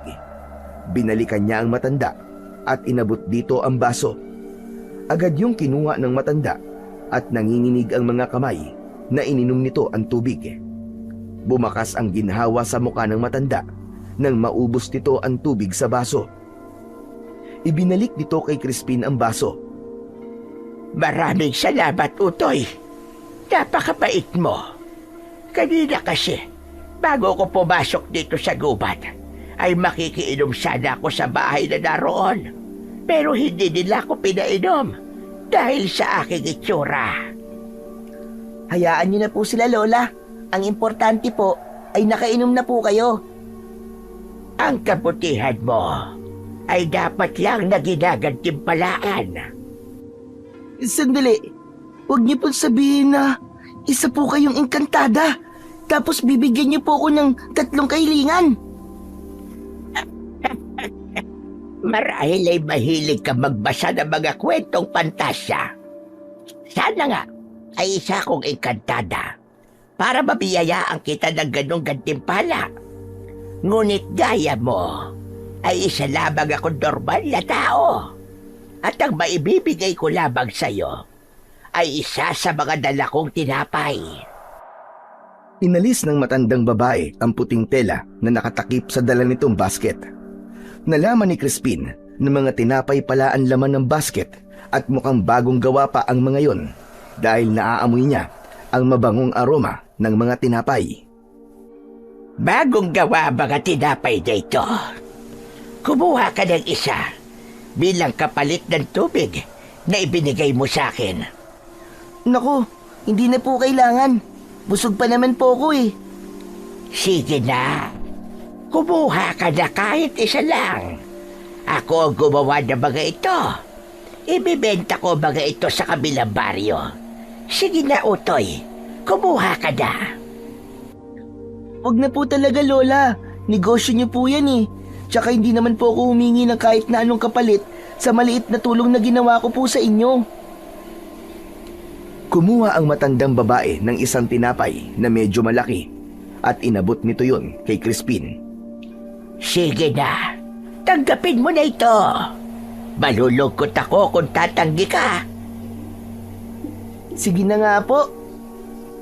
May pagdadalawang isip na kinuha ni Crispin ang tinapay at nagpasalamat siya sa matandang babae. Mamaya po ay maghahati po kami rito ng lolo ko. Tikman mo muna at sabihin mo kung masarap. Gusto ko marinig mula sa'yo kung ayos ba ang lasa ng aking tinapay. Matamis na ngumiti ang matanda at nahiya si Crispin na hindi nito pagbigyan ang sinabi nito. Lalo na't ito ang gumawa ng tinapay na yon. Kumagat ng malaki si Crispin sa tinapay at ninuya yun. Kumusta? Anong lasa, Utoy? Masarap ba? O may dapat pa akong baguhin sa lasa? Masarap naman po. Tamang-tama po ang lasa. Para po sa akin, wala na po kayong dapat na baguhin sa lasa ng tinapay nyo. Bukod sa masarap na lasa, wala ka bang ibang nararamdaman? Ha? Ano pong ibig nyo sabihin? Hindi ba parang sumisikip ang lalamunan mo at nahihirapan kang huminga? Isang malademonyong ngiti ang sumilay sa labi ng matandang babae. Sa isang kisap mata ay nagbago ang mukha ng babae at labi siyang nagimbal nang maging si Belinda, ang matandang babae. Biglang naramdaman ni Crispin ang pagsikip ng kanyang lalamunan na sinundan ng hirap niya sa paghinga. Napaluhod siya habang si Belinda naman ay malakas na tumatawa. Akala mo ba ay matatakasan mo ko, Crispin? Akala niyo ba ni Arman ay malilinlang niyo akong dalawa? Ngayon, ako na ang tatapos sa trabaho na dapat ay noon pa ginawa ni Arman. Mamamatay ka na at hindi na matutupad ang aking pangitain. Muling tumawa ng malakas si Belinda. Tumalikod na ito at naglakad palayo. Habang si Crispin ay patuloy na nahihirapan sa paghinga, tuluyan na siyang dumapa sa lupa. Namanhid na ang buo niyang katawan at hindi na siya makagalaw. Hanggang sa tuluyan na siyang nawalan ng ulirat at pakiramdam niya ay katapusan niya na ng sandaling yun. Nang makalabas ng kagubatan si Lolo Noel ay may kung anong kaba siyang naramdaman. Napahinto siya sa paglalakad at ang unang pumasok sa isip niya ay si Crispin. Wala siyang nararamdamang ganun bago siya umalis, kaya nagtataka siya kung bakit bigla na lamang siyang kinabahan. Sandali nga, at babalik na muna ako sa aking kubo para masiguro ko kung ayos lang talaga ang batang yon. Ipinagpaliban na muna ng matanda ang pag-alis. Pumasok siya ulit sa gubat at malalaki ang hakbang na naglakad pabalik sa kanyang kubo. Makalipas ang mahigit kalahating oras ay nakarating na siya sa kubo niya at nagimbal siya nang makita si Crispin na nakadapa sa labas. Nilapitan niya ito at itinihaya. Namumutla ang labi ng bata at parang patay na ito. Tinapik-tapik ni Lolo Noel ang pisngi ni Crispin. Crispin, gumising ka! Diyos ko, Crispin, gumising ka! Pinulsuhan niya si Crispin at kinabahan siya dahil mahina na ang pulso nito. Pinagmasdan niya ang mukha ng bata at napansin niya ang maliit na kulay puti sa gilid ng bibig nito. Kinuha niya ang bagay na yon at napagtanto niya na maliit na piraso yon ng tinapay. Mas lalo siyang nagtaka dahil wala siyang tinapay sa kubo. Ibinuka ni Lolo Noel ang bibig ni Crispin at sa lalamunan nito ay nakita niya ang nakabarang malaking piraso ng tinapay. Itinayo niya si Crispin at malakas niyang hinampas ang likod nito. Itinapat niya ang nakayukom niyang kamay sa ibaba ng gitnang bahagi ng dibdib nito at paulit-ulit niya yung idiniin ng todo. Hindi nagtagal ay isinuka ni Crispin ang nakabarang piraso ng tinapay sa lalamunan nito. Napangiwi si Lolo Noel nang makita nito na may kasamang maliliit na uod ang tinapay. Diyos ko, ikaw na bata ka! Ano ba kasi pinagkakakain mo? Binuhat ni Lolo Noel ang nangihinang si Crispin. Dinala niya ito sa loob ng bahay at inihiga niya ito sa papag. Matapos na maisukan ni Crispin ang malaking piraso ng tinapay, ay naramdaman niya na unti-unti siyang nakahinga ng maayos. Nang maihiga siya ni Lolo Noel sa papag, ay pilit niyang tumayo, pero pinigilan siya ng matanda. Mahiga ka na muna. Huwag ka na munang kumilos. Ano ba nangyari? Saan mo nakuha yung tinapay na kinain mo? Si Belinda po, Lolo. Nagpunta po siya rito kanina. Ano? Sigurado ka ba? Opo, hindi ko po pwede makalimutan ang pagbumuka niya. Nagpanggap po siyang matandang babae. Humingi po siya ng tubig tapos binigyan niya po ako ng tinapay. Pagkain ko po ng tinapay, bigla po ako nahirapang huminga. Malakas talaga ang Belinda na yon. Biruin mo, kaya niyang linlangin ang paningin mo para ang tingin mo sa kanya ay isang matandang babae. Pero Lolo, alam na niyang buhay ako. Alam na rin po niya na nandito ako. Ano na pong gagawin natin? Sigurado ako na babalik dito si Belinda para siguruhin na patay ka na. Kailangan natin makasiguro na kapag bumalik siya ay mapapaslang mo na siya. Tandaan mo ang lahat ng mga itinuro ko sa iyo, Crispin. Lolo, hindi mo ba pwedeng ikaw na lang pong umarap sa kanya? Parang natatakot na po kasi ako eh. Matanda na ako, Crispin. Hindi nakakayanin ang katawan ko. Ikaw, bata ka pa. Isa pa, hindi ba't nasabi mo nun na kaya ka gustong patayin ni Belinda ay dahil meron itong pangitain na nakita na ikaw ang papatay sa kanya? Ibig sabihin, kahit anong gawin ni Belinda ay hindi niya mapipigilan ang pangitain na yon. 2 beses ka na niyang sinubukang patayin pero hindi siya nagtagumpay. Kaya ikaw, Crispin, ikaw ang dapat na umarap sa kanya at huwag mong kakalimutan kung bakit kailangan mo siyang patayin. Tama po kayo, Lolo. Si Papa po, kailangan ko po siya mailigtas mula kay Belinda. Hindi kami magkakasama hanggang buhay si Belinda. Ganyan nga. Lakasan mo ang loob mo. Gawin mong inspirasyon ang iyong tatay. At huwag ka mag-alala dahil hindi kita hahayaan na harapin si Belinda na nag-iisa. Nandito ako. Tutulungan kita. Maraming salamat po, Lolo Noel. Hindi ko po alam ang gagawin ko kung hindi ko po kayo nakilala. Pero ano pong gagawin natin kapag nagbalik po dito si Belinda? May naisip akong paraan. Ang kailangan ko lang ay magtiwala ka sa akin, Crispin. Malaki po ang tiwala ko sa inyo, Lolo Noel. Matiim na nagkatinginan sina Crispin at Lolo Noel. Nang ipaliwanag ni Lolo Noel ang plano nito ay kinabahan si Crispin dahil hindi niya alam kung gagana ba yun para matalo nila ang mangkukulam na aswang na si Belinda. Ngunit alam niya na hindi siya ipapahamak ni Lolo Noel kaya buong puso siyang sumang-ayon sa plano ng matanda.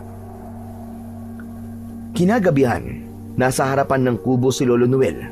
May hawak itong pala at tinatabunan nito ang isang hukay. Maya-maya pa ay huminto siya nang may marinig siyang yabag na papalapit. Hindi nagtagal ay may nakita siyang babaeng may dalang lampara na patungo sa kinatatayuan niya. Huminto ang babae, ilang dipa ang layo kay Lolo Noel. Umiim ang bagang ng matanda dahil base sa deskripsyon ni Crispin ay si Belinda ang babaeng yun. Sino ka? Anong ginagawa mo rito sa gubat ng ganitong oras? Nagpapahangin at naglalakad-lakad lamang ako, Tatang. Ngunit hindi ko akalain na nakarating na pala ako dito sa gubat. May bahay pala rito. Matagal na ako naninirahan dito. Tagong-tago kasi itong bahay ko, kaya walang masyadong nakakapansin. Ganun ho ba? Pero Tatang, ano po ba yung tinatabunan nyo?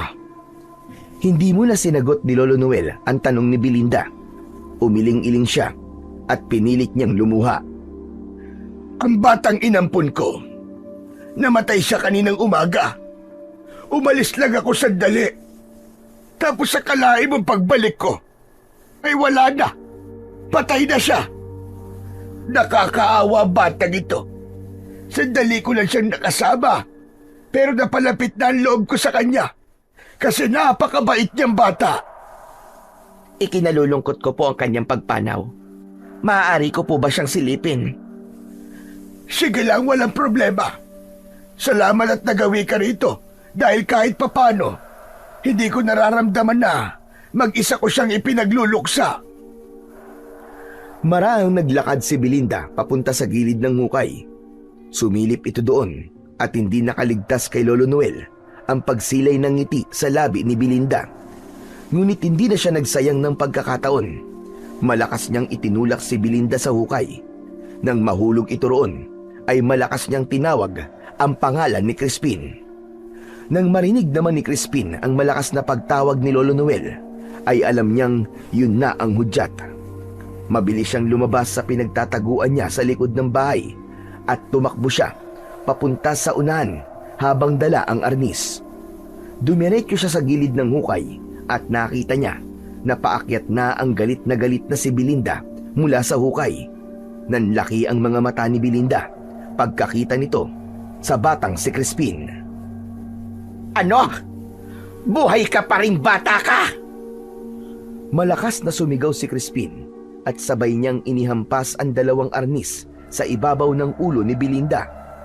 Bumagsak si Belinda sa loob ng hukay, ngunit agad din itong bumangon. Mabilis itong umakyat sa hukay at humarap ito kina Crispin at Lolo Noel. Niloko niyo ko, pero hindi bale. Sisiguraduhin kong mapapatay ko kayong dalawa. Kung meron mong mamamatay ngayong gabi, ay ikaw yun! Ilang taon mo na kaming niloko. Magbabayad ka sa lahat ng kasamaan mo, lalo na sa pagpatay mo sa nanay ko! Dapat lang yun sa kanya, dahil halos ubusin nila ang angkan ko. Gumaganti lamang ako. Biglang itinaas ni Belinda ang mga kamay nito, saka binigkas ang isang malalim at garalgal na bulong na hindi nila maintindihan. Matapos yun, ay nagsimulang gumalaw ang balat nito na parang merong gumagapang sa loob ng katawan nito. Nagsimulang humaba ang kanyang mga kuko at tumalim ang mga yon na parang mga matutulis na patalim. Ang mga mata naman ni Belinda ay naging mapula na parang naglalagablab na bolang apoy. Hanggang sa tumambad sa kanila ang mga ngipin nitong mahahaba at matutulis. Sa isang iglap ay ipinakita na ni Belinda kina Crispin ang pagiging aswang nito.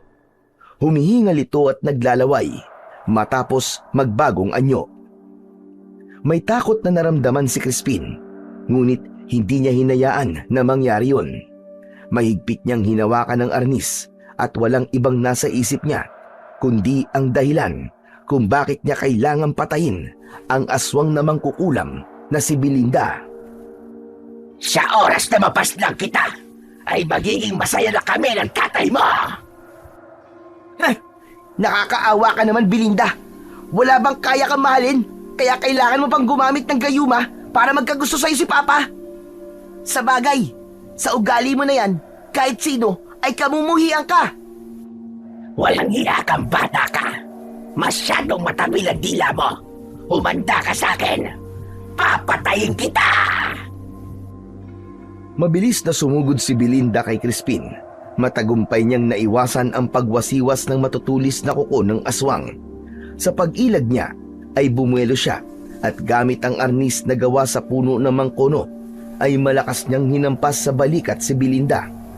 Malakas na sumigaw si Belinda dahil sa sakit, ngunit hindi pa rin ito sumuko. Bagkus, lalo itong nagalit at muli nitong inatake si Crispin. Sunod-sunod ang pag-ataking ginawa ni Belinda. May ilan na nasalag ni Crispin, ngunit meron ding hindi.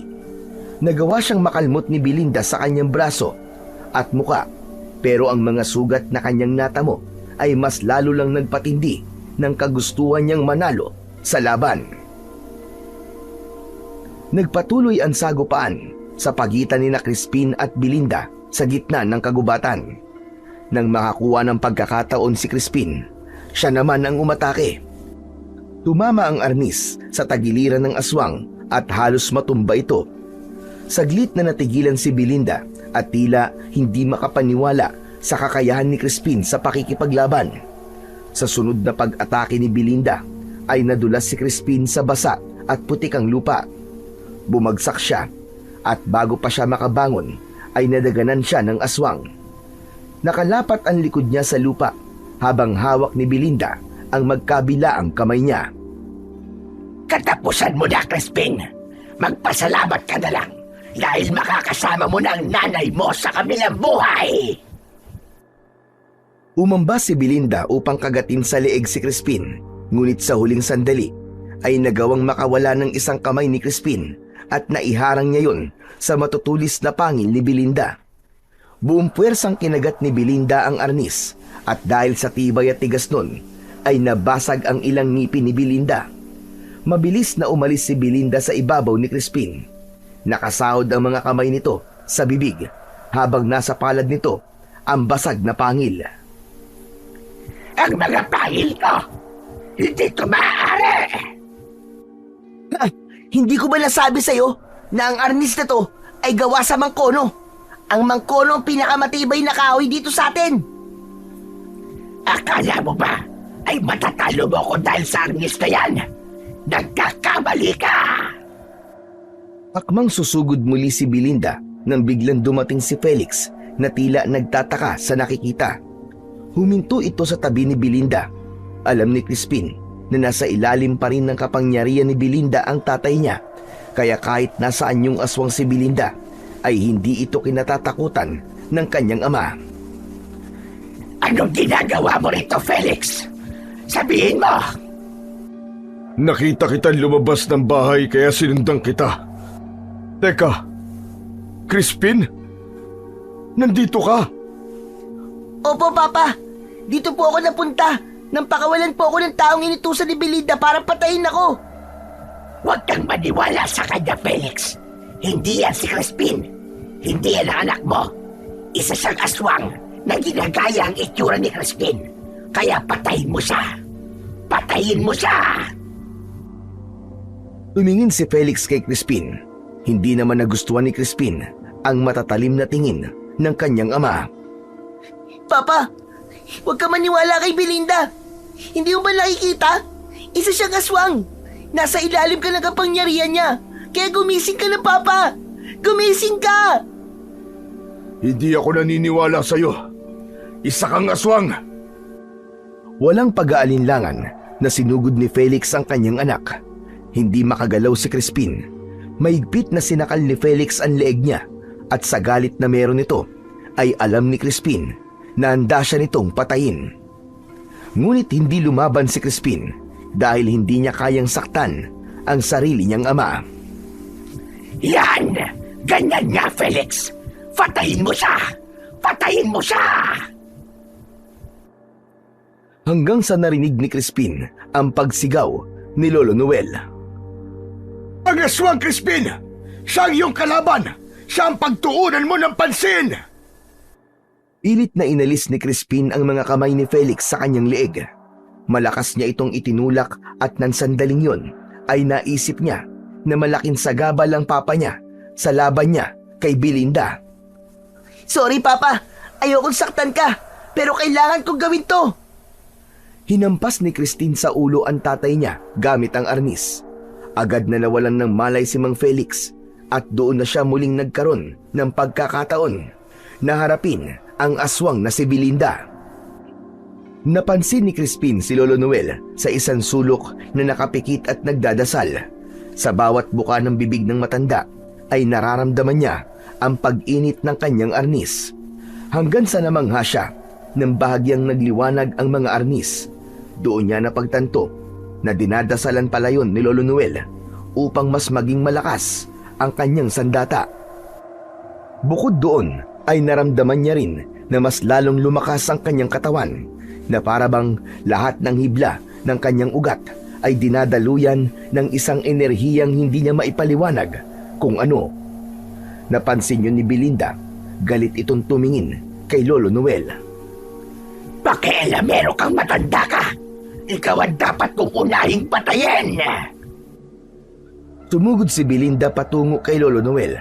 Mabilis na hinabol ni Crispin ang aswang at bago pa malapitan ng aswang si Lolo Noel ay ubod lakas niya itong hinampas ng arnis sa likod.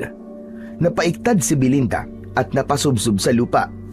Hindi na binigyan pa ni Crispin ng pagkakataon na makabangon si Belinda at walang tigil niya itong pinaghahampas gamit ang arnis. Bawat tama ng arnis sa katawan ng aswang ay napapasigaw ito sa labis na sakit. Nang humarap si Belinda kay Crispin, ay akmang kakalmutin siya nito, ngunit mabilis niyang hinampas ang kamay nito. Mas lalong napasigaw si Belinda nang mabali ang mga daliri nito sa kamay sa lakas ng pagkakahampas ni Crispin. Para ito kay Mama at para sa pagsira mo sa pamilya ko!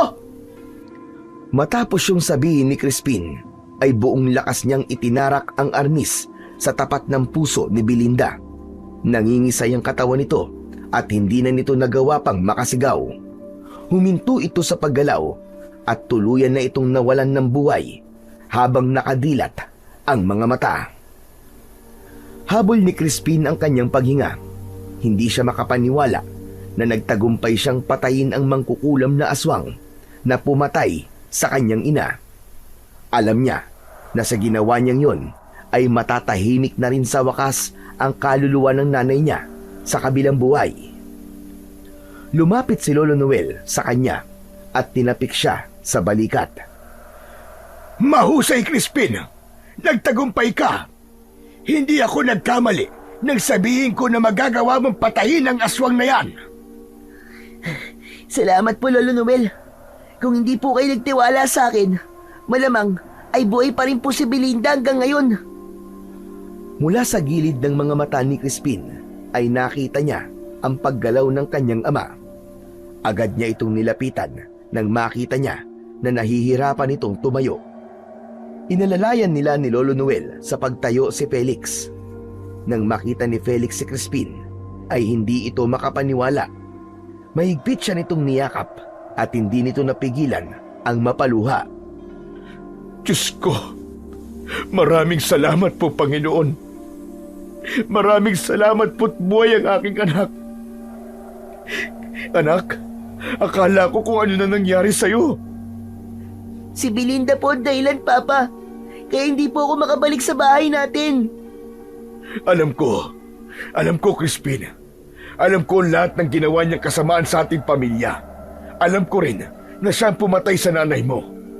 Pero sa tuwing sumasailalim ako sa kapangyarihan niya, ay nakakalimutan ko ang lahat ng kasamaang nagawa niya. Pero mabuti po na wala na po si Belinda. Patay na po siya. Malaya na po kayo sa kapangyarihan niya. Pangako, anak. Babawi ako sa iyo. Napakarami kong pagkukulang sa iyo. Muli, mahigpit na nagyakap ang mag-ama, habang si Lolo Noel naman ay masaya at naluluwang nakatingin sa kanila.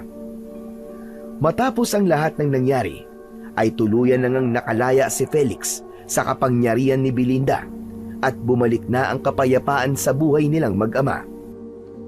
Naging matalik na kaibigan ni na Crispin si Lolo Noel at bilang pasasalamat ay inalok nila itong tumira sa kanilang bahay. Ngunit mas pinili ng matanda na manatili sa gubat kung saan ito matagal nang nakatira. Kaya pinaayos na lang ni na Crispin ang bahay ni Lolo Noel. Ginawa nila itong sementado at ang bubong ay yero. Binili rin nila ito ng mga gamit na kailangan nito sa pang-araw-araw. Hindi kailanman nakalimot si Crispin sa mga aral na iniwan ng mga pagsubok sa kanyang pinagdaanan, na hindi lahat ng mabait sa paningin ay tunay na mabuti at ang tiwala ay isang bagay na kailangang bigyang halaga at ingatan. Tuluyan na ring ipinamana ni Lolo Noel ang mahiwagang arnis kay Crispin. Buong puso yung tinanggap ni Crispin bilang isang tagapagtanggol, hindi lamang ng sarili, kundi lahat ng taong nangangailangan ng kanyang tulong.